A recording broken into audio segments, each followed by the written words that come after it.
Hello from gardening at Douentza here in Ireland, and it's iris season, and there's nothing I love more than the bearded iris, a fabulous, wonderful flower that is a showstopper when in bloom but quickly fades. And actually the most beautiful things tend to be like that, don't they? So this is a short video on I guess a bearded iris tour of my garden. Come with me.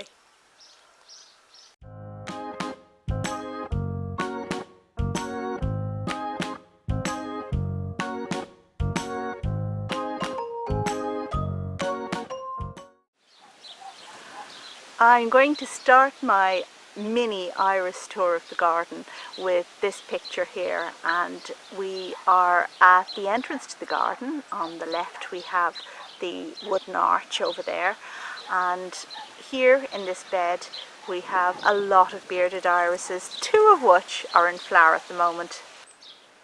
And right in front of us we have my absolute favourite bearded iris, the pale brown and white one called Champagne Elegance. Now I know it's not to everyone's taste.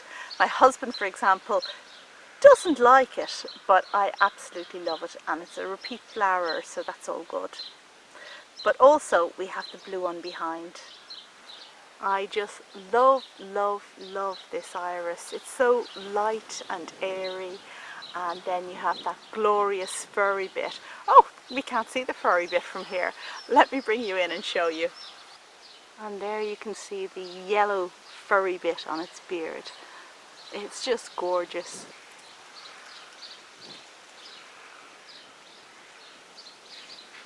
This blue one behind, I guess I've had for about, oh my goodness, 22 years, something like this.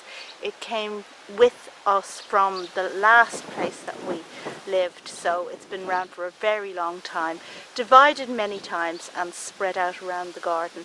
Now again, I have no name for this because it predates a time when I actually kept names for plants, but it is lovely, and it was bought at my daughter's behest. She absolutely insisted on me getting this. She was only little at the time, Oriana, and she wouldn't leave the nursery, the plant nursery, until I had bought this. And I'm very glad I did too. And here you can see, well, I guess the full extent of it.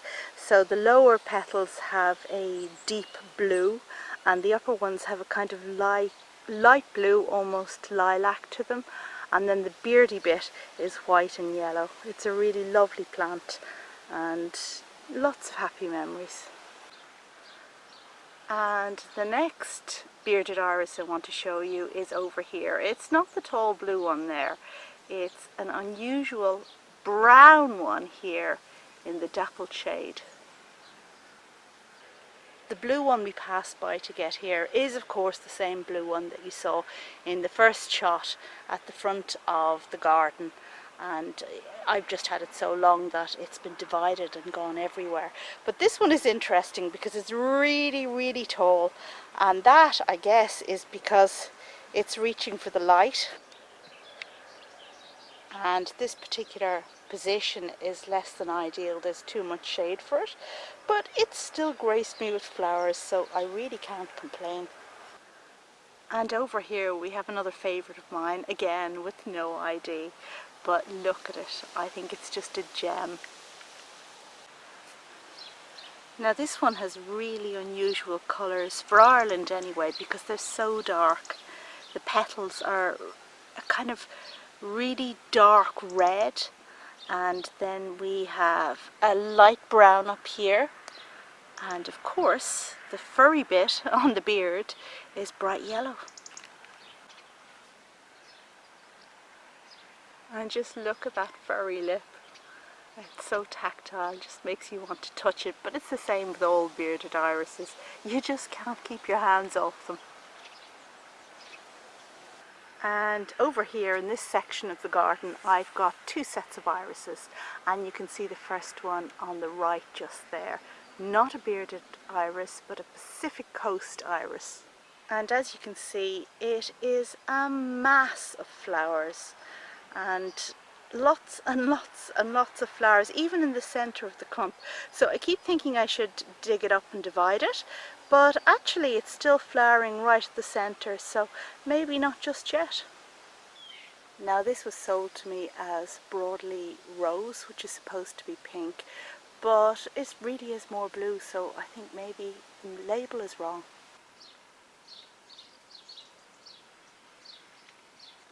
And over here, the black iris, black bearded iris, has decided not to flower this year, which is gas because it actually has plenty of space, plenty of sun, and very exposed rhizomes. So anyway, I'm going to have to divide that, so that's a job I'll need to do this summer. And what iris tour could be complete without showing you a horrible one? And this is mine here. Look at it, hiding its head in shame. And this is Iris Peach Jam. It's one I bought, having seen a photograph, but I am not so happy with it. So it's got streaks of purple on the kind of whitish brown petals and an orange beardy bit, and it just seems to perfectly match the burnt grass behind. It's been very warm here, so yeah, we've got burnt grass.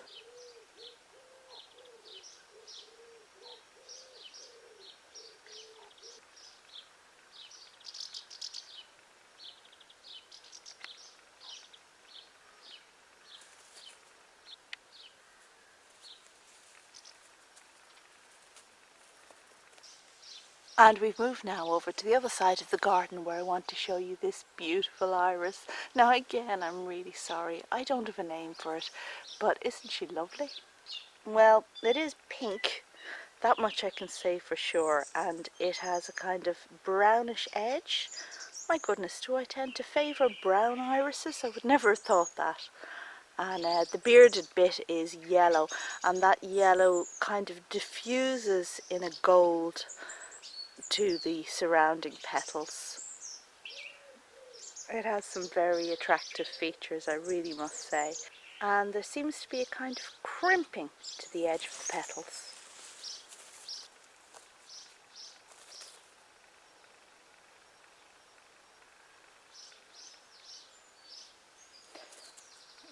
Katsuki is really bad today.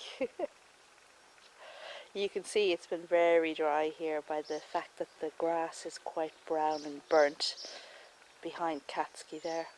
I think she's about to jump up the tree. No? Yes? No?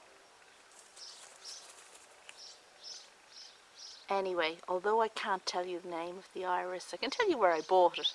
And that was in France, the north of France, some years ago, maybe 10 years ago, where I visited the National Collection of Irises. And I was really excited to visit because the iris, the bearded iris, is associated with the French royal family, which of course isn't a very fashionable thing nowadays, but it has an intrinsic connection with France, and I thought the National Collection would be amazing. So we went there, and well, we weren't there at the time of year when the irises were in flower, so we didn't get to see them, but I had to come away with something, and I bought a couple of irises, even though I think they didn't even have any names. But anyway, yeah, I have this one and I love it. And the tree behind with the peeling bark, I think, is showing this off really well. And it's a Prunus cerula. Prunus cerulata is, of course, the cherry blossom tree, but this one is Prunus cerula, and I love the peeling bark.